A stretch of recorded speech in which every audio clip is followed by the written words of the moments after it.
காற்று தூவான மழகாற்று மீனாட்சி எதிரே நடந்தார்.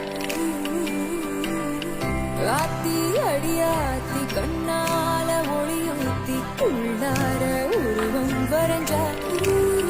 இது நனவா பகல் கனவா உச்சி வெயிலில் வண்ண நிலவா வந்ததிவளா. இது நனவா பகல் கனவா நெஞ்சில் கனமா நந்தவனமா காதல் கண்ணம்மா.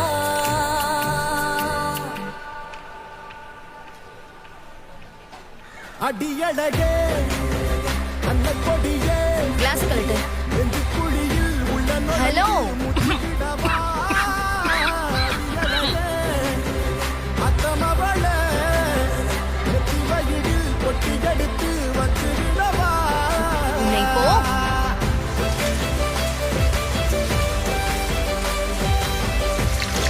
அண்ணா மே 22 முதல் இரவு 8:30க்கு உங்கள் ஜீ தமிழில்.